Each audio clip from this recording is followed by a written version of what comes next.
welcome to Q&A.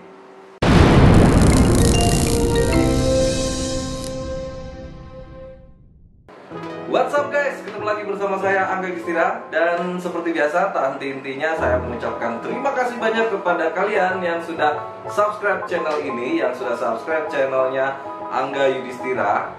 Saya ngucapin terima kasih banyak yang sebesar-besarnya. Dan jangan lupa, di channel saya ini merupakan channel yang berisi konten-konten positif, mulai dari pendaftaran TNI, drone, dan juga konten-konten positif lainnya yang, dan pastinya channel ini akan memberikan inspirasi bagi kalian semua. Oke, sebelumnya bagi kalian yang baru nongkrong di channel ini atau yang baru nonton video saya, silahkan klik tombol subscribe dulu di tombol di bawah, tombol merah ini. Gratis kok, nggak bayar. Jadi agar kalian dapat mendapatkan notifikasi apabila saya mengupload video-video baru, dan yang pastinya video-video ini pasti akan berguna bagi Anda. Oke guys, kita langsung aja ya, langsung ke pokok permasalahan, yaitu dalam video ini saya akan menjawab semua pertanyaan-pertanyaan yang ada di video ini, dan video ini. Nah, pertanyaan-pertanyaan tersebut menurut saya membutuhkan penjelasan secara menjelaskan seperti ini. Jadi saya nggak bisa mengetik lewat kolom komentar atau membalas lewat kolom komentar. Oke, untuk pertanyaan yang pertama kita simak. Siapa tahu pertanyaan-pertanyaannya dia itu mungkin sama dengan apa yang ada di benak kalian. Jadi harap disimak ya. Pertanyaan pertama dari akun yang bernama Ari Sasmita. Izin bertanya, pada tahapan seleksi mulai dari, waduh ini pertanyaannya ada 4 nih guys.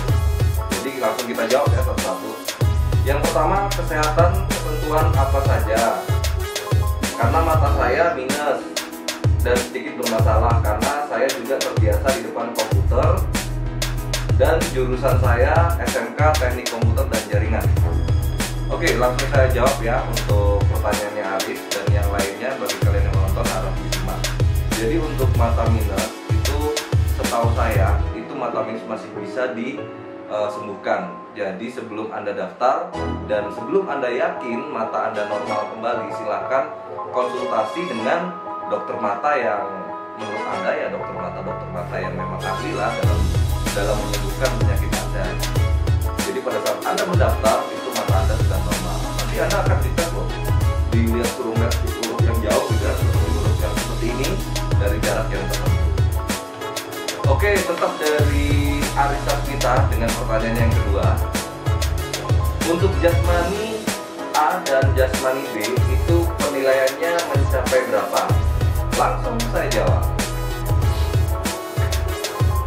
Memang sengaja saya catat karena saya juga takut salah kan gitu. Jadi harus butuh referensi dari orang-orang yang memang dari bidangnya, di bidang jasmani militer.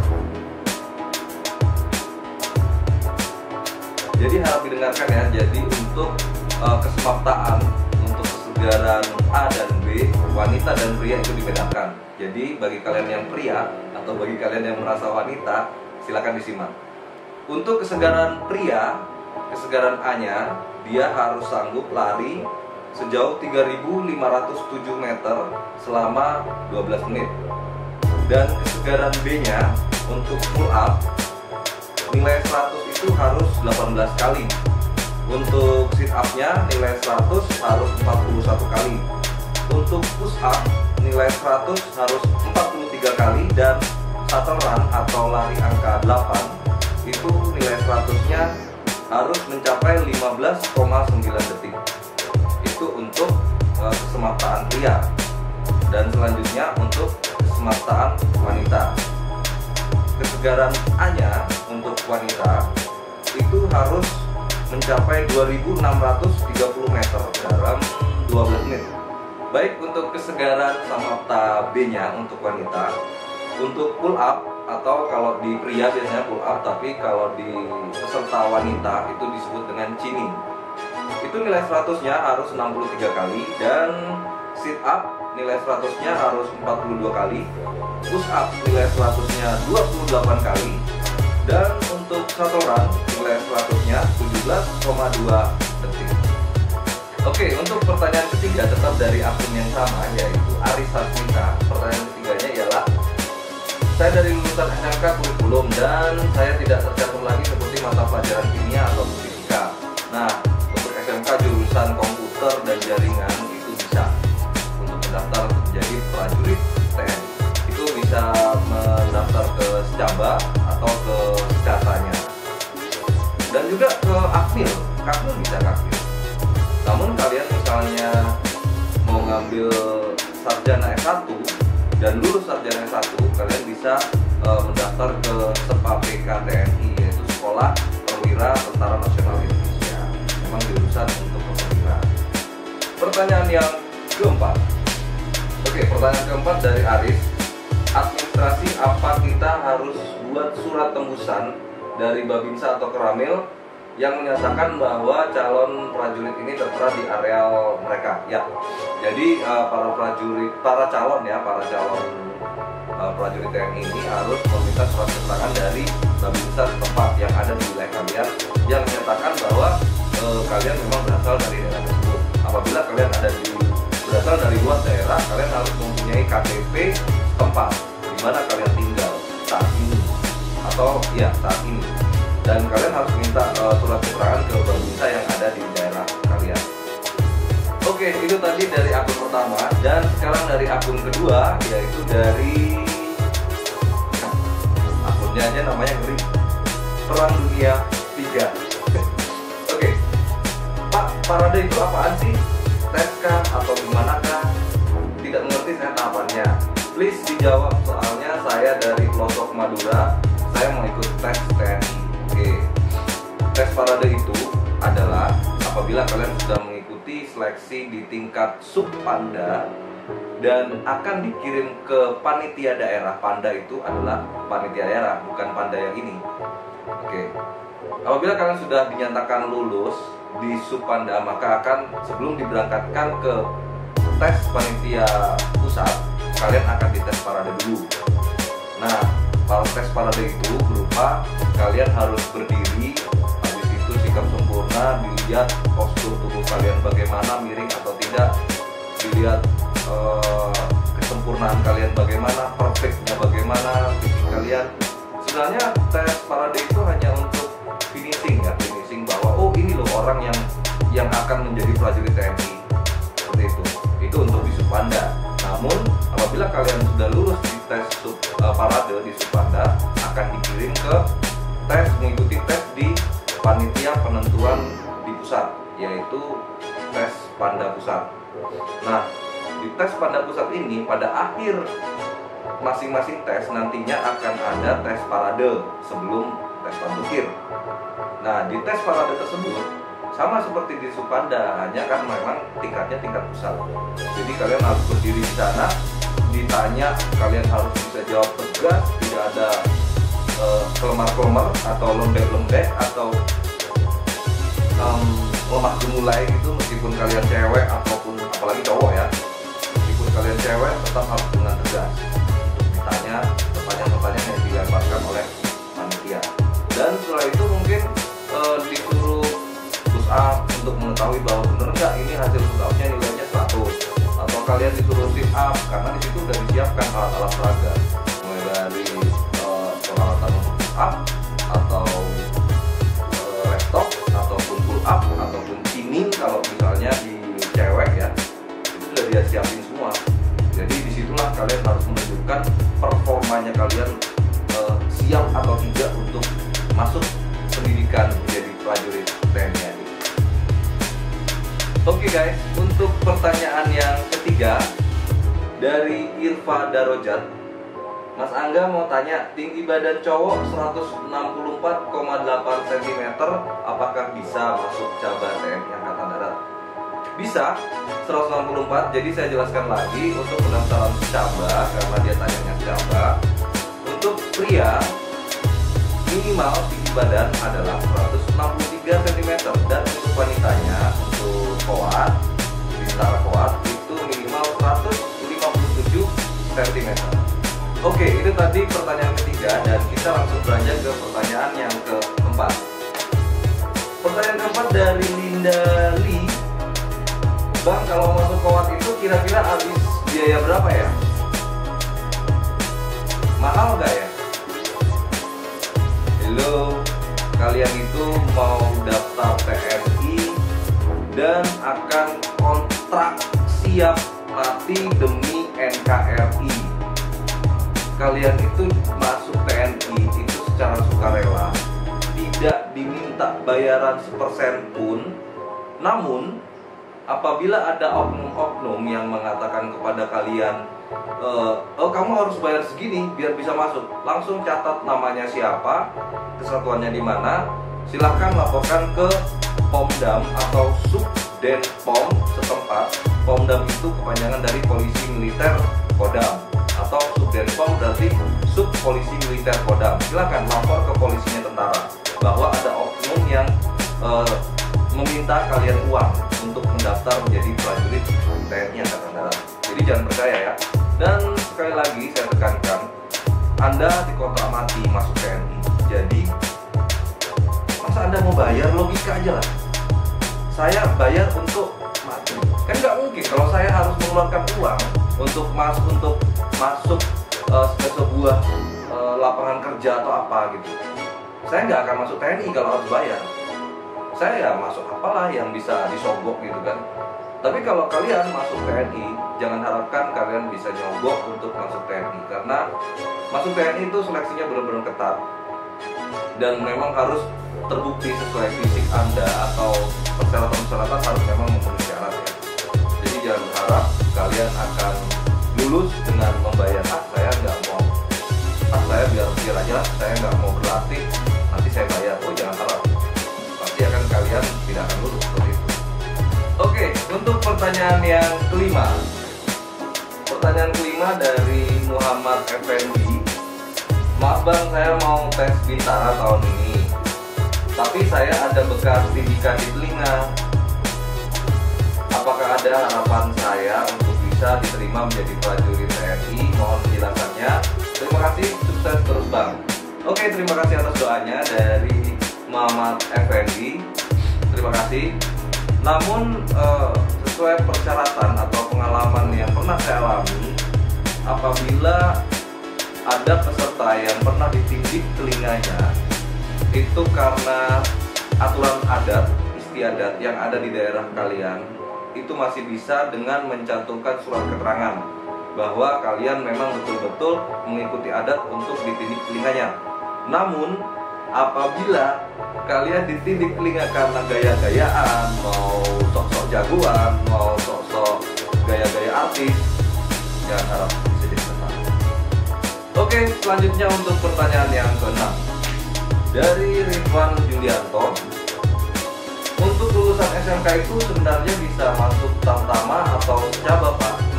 Bingung saya, di video gelombang 1 Tamtama dan gelombang 2 Secaba. Sedangkan untuk pangkat lebih tinggi Secaba berarti nanti pada milih Secaba dong Pak. Toh sama-sama lulusan SMK kan?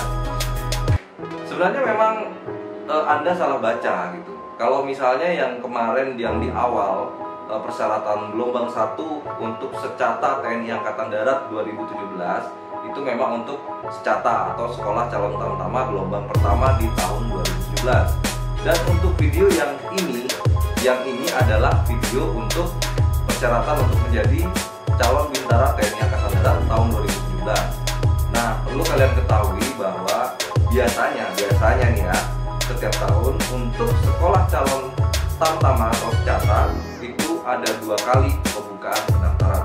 Yang pertama gelombang 1 dan yang kedua gelombang 2, itu biasanya setelah bulan Agustus. Namun untuk calon bintara TNI Angkatan Darat 1 tahun itu hanya 1 kali gitu, 1 tahun hanya 1 kali.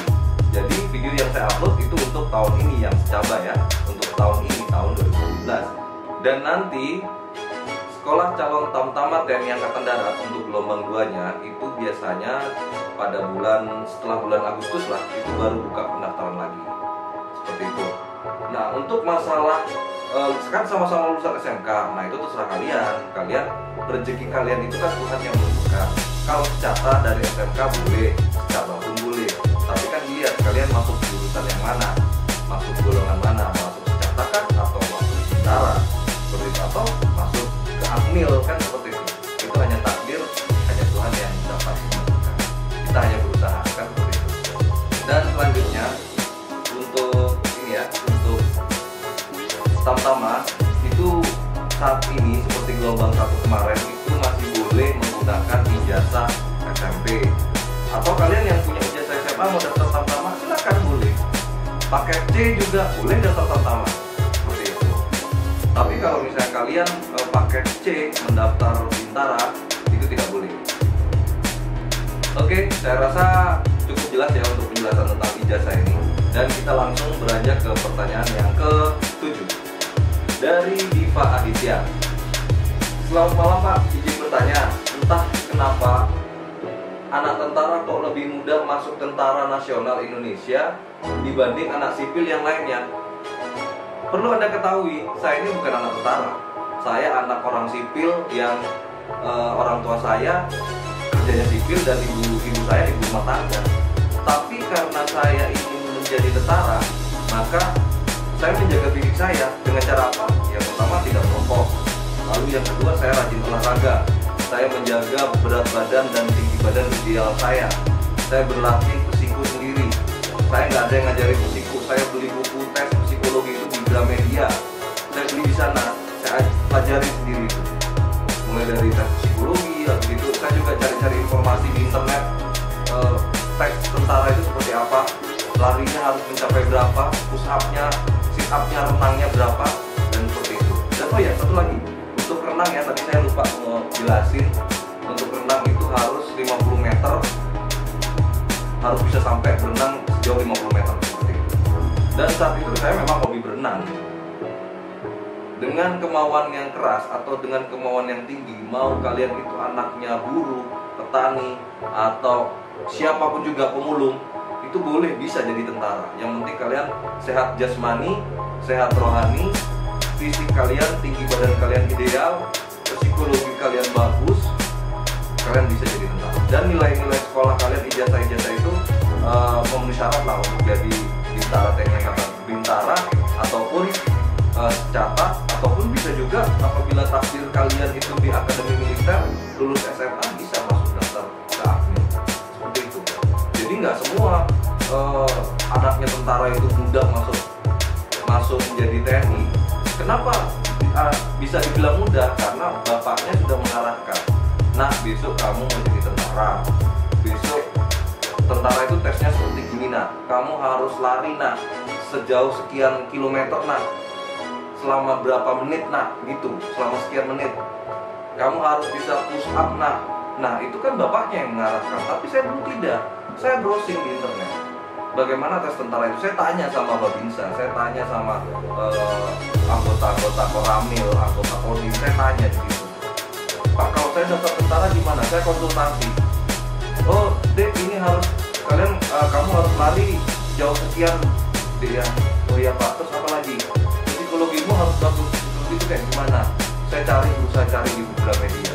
Saya beli buku psikotes di Gramedia, saya pelajari, dan alhasil memang psikotesnya nggak jauh beda gitu dengan apa yang ada di buku. Kalau memang psikologi kita bagus dan mampu, pasti bisa mengerjakan.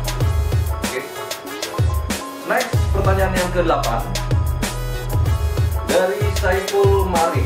Kalau ijazah paket C bisa dibuat daftar Bintara? Nggak bisa, tadi sudah saya jelasin. Oke, pertanyaan yang ke-9. Pak, mau tanya, saya kan mau daftar tahun ini, tapi saya punya gigi gingsul, apakah boleh dibiarkan atau dicabut, Pak? Terima kasih. Nah, untuk gingsul, saya nggak berani menjawab boleh atau tidak gitu. Tapi teman saya ada yang bisa masuk tentara karena giginya gingsul. Namun untuk memastikan, silakan saja konsultasi dengan dokter gigi yang ada di rumah sakit TNI Angkatan Darat terdekat di kota Anda pastinya. Lalu apabila gigi kalian bolong, ditambal dulu gitu sebelum kalian tes. Kalian ini kan tes ingin menunjukkan performa kalian kepada panitia bahwa saya layak menjadi prajurit TNI. Nah, apabila gigi kalian bolong, jadi tambal dulu lah, jangan bolong-bolong kalian ikut daftar kan. Oke, lanjut ya, langsung pertanyaan yang ke-10. Kalau mantan perokok gimana? Rokok itu dapat merusak kesehatan. Jadi tim kesehatan akan tahu bahwa oh dan nanti akan dites lah melalui tes Strongsen ya. Itu saya nggak bisa menjawab merokok boleh atau tidak. Hanya saya tidak merokok. Selama saya belum jadi tentara, terus saya daftar jadi tentara, saya lulus jadi tentara, saya berdinas seperti biasa, saya dinas ke dinas kemiliteran, itu baru saya merokok. Tapi semenjak saya mulai warga sipil, daftar pendidikan sampai jadi tentara baru dilantik, saya tidak merokok. Namun setelah saya berdinas, ya mungkin saya merokok saat itu. Oke, pertanyaan yang ke-11 dari Setiawan Efri. Kalau badan berotot, apa boleh daftar tentara? Apakah postur sesuai ideal berat badan?